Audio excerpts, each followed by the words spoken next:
Hello and welcome to the English YouTuber. In today's video, we are going to look at the line-by-line explanation of the short story with the photographer, which is written by Stephen Leacock. So apart from this video, I have also added the multiple choice questions of with the photographer and also the summary narration and the theme.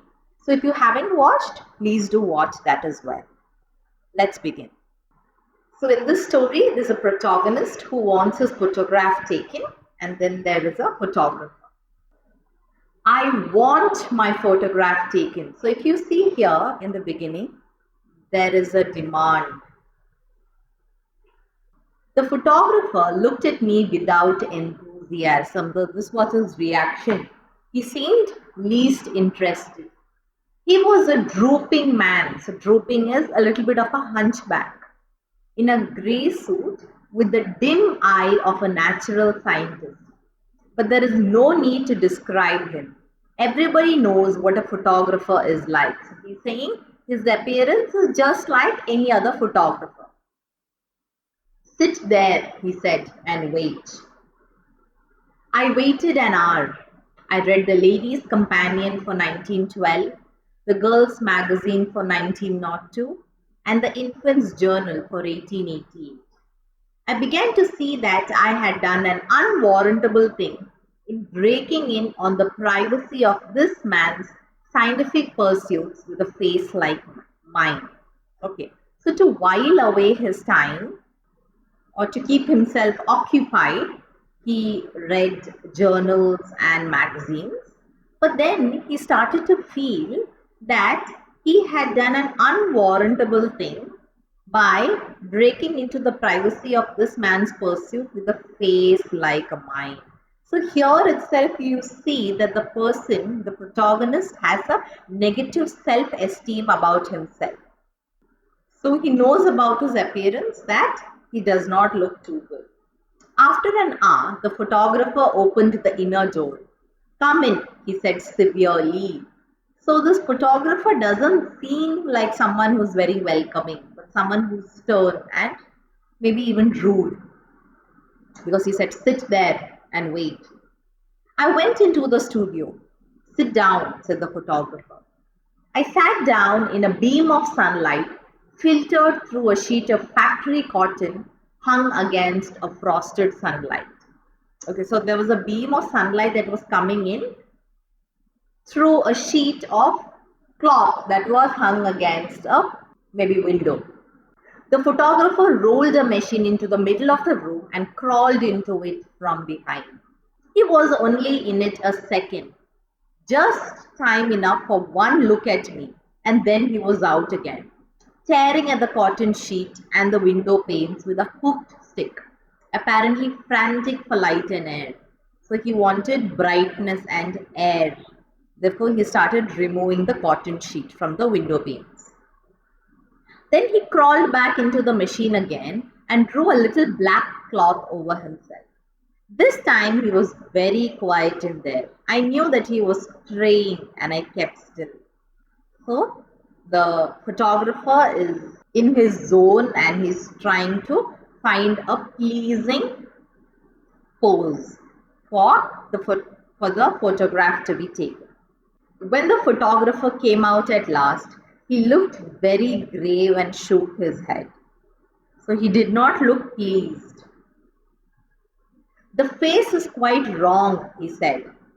I know, I answered quietly. I have always known it. He sighed.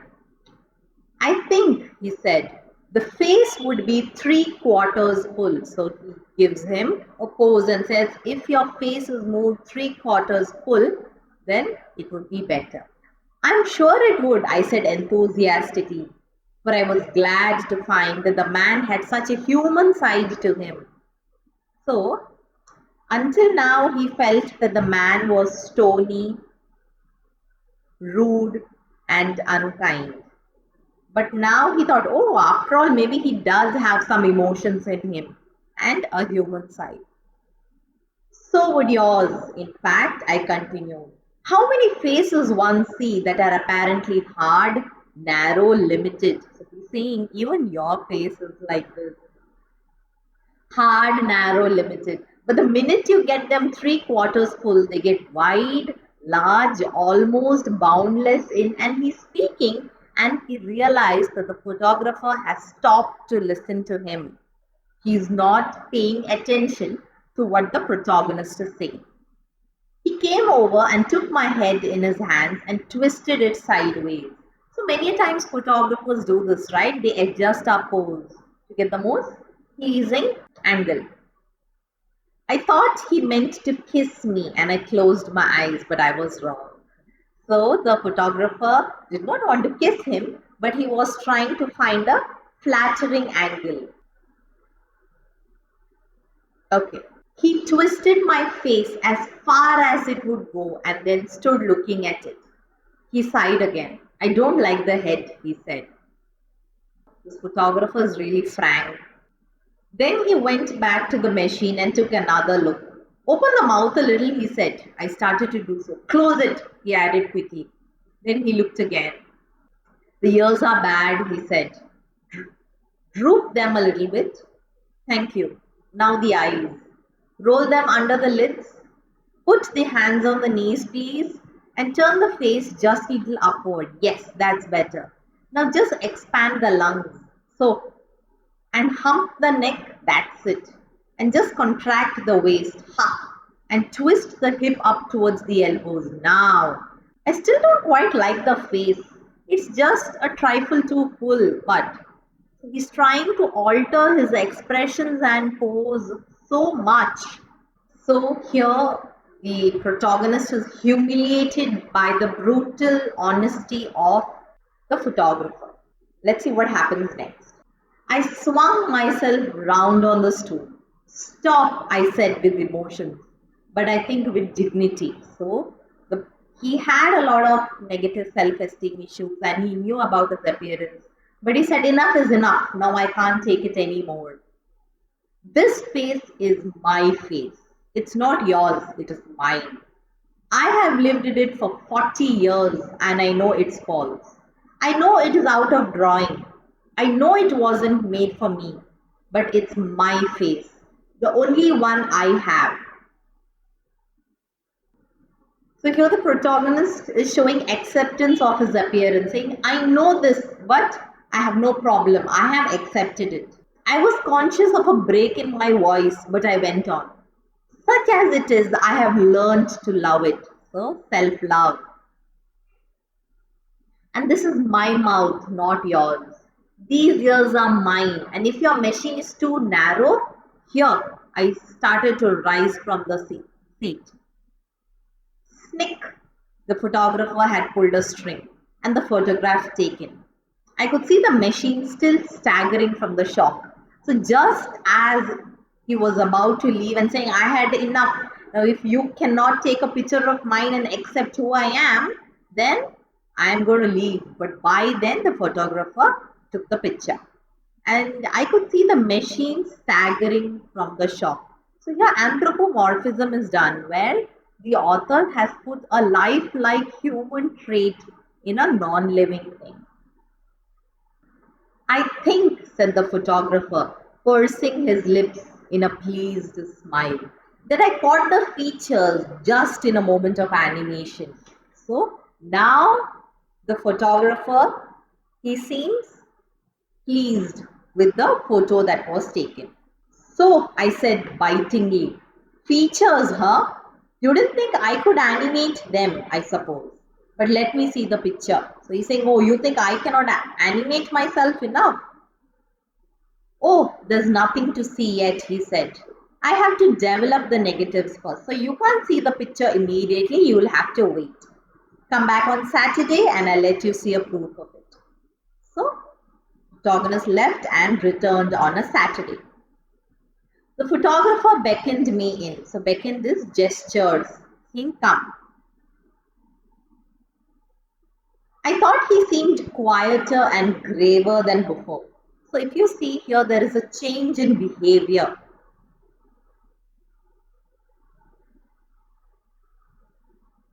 Of the photographer. So before he seemed mean, rude, And now he was quieter, and there was a pride in him that he has done something great.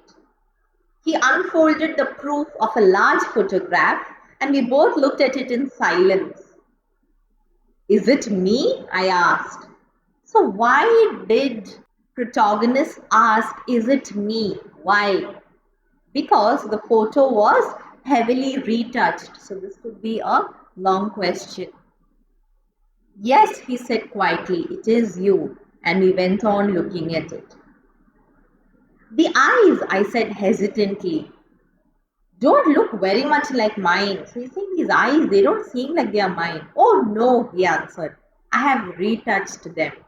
They come out splendidly, don't they? Fine, I said. But surely my eyebrows are not like that. No, said the photographer, with a momentary glance at my face. The eyebrows are removed. We have a process now, the Delphide, for putting in new ones. You'll notice here where we have applied it to carry the hair away from the brow. I don't like the hair low on the skull. So, the photographer here has retouched and changed the appearance of the person according to his will and what his likes and dislikes. Oh, you don't you? I said. No, he went on. I don't care for it. I like to get the hair clear back to the superficies and make out a new brow line.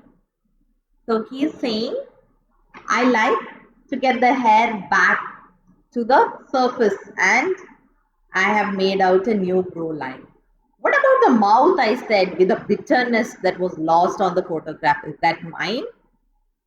It's adjusted a little, he said. Yours is too low. I found I couldn't use it.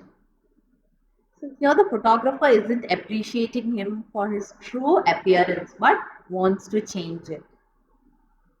The ears, though, I said, strike me as a good likeliness. They are just like mine. So you think it's just the ears that I think bear resemblance to what are mine. Yes, said the photographer thoughtfully. That's so. But I can fix that all right in the print. We have a process now, the sulfide, for removing the ears entirely. I'll see if. And as the photographer was speaking, now the protagonist interrupts him. But before, if you remember, in a scene here, as he was speaking, the photographer had interrupted him. But now he has become furious. He has lost patience. He is enraged. Listen, I interrupted. Now he has lost his patience.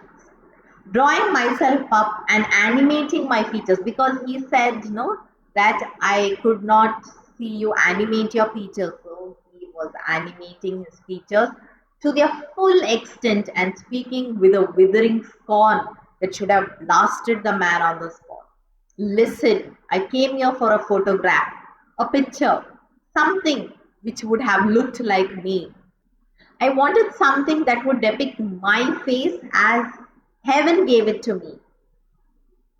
Humble though the gift may have been, I wanted something that my friends might keep after my death.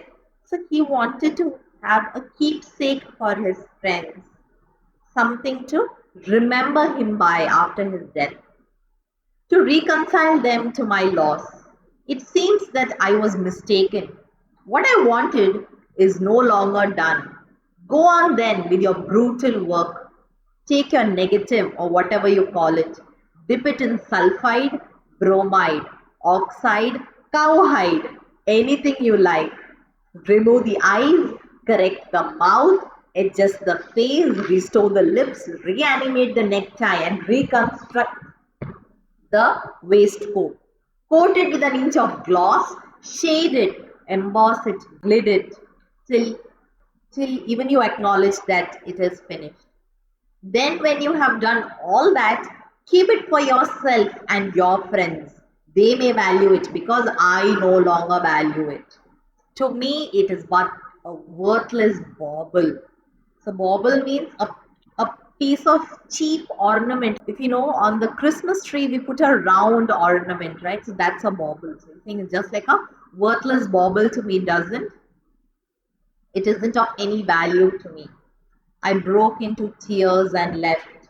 So he's dejected, humiliated, and in despair. So if you remember, there's irony in this situation. In the beginning, he says, I want my photograph to be taken. And he's saying, you know what? I don't want it anymore. So here, the photographer has attacked the appearance of the protagonist and humiliated him to a level that it has hurt the self-esteem or and emotions of the person. The photographer feels that with his technical expertise, he has corrected the ugly features and made it presentable, and he's proud. But he has not appreciated the true beauty of the person that he is being bestowed with. So I hope you enjoyed listening to the line by line explanation. Don't forget to watch the other videos that I mentioned. Study well, and if you haven't subscribed, do it immediately because I don't want you to miss any important videos that are going to help you score amazing marks in your examination. All the very best. God bless.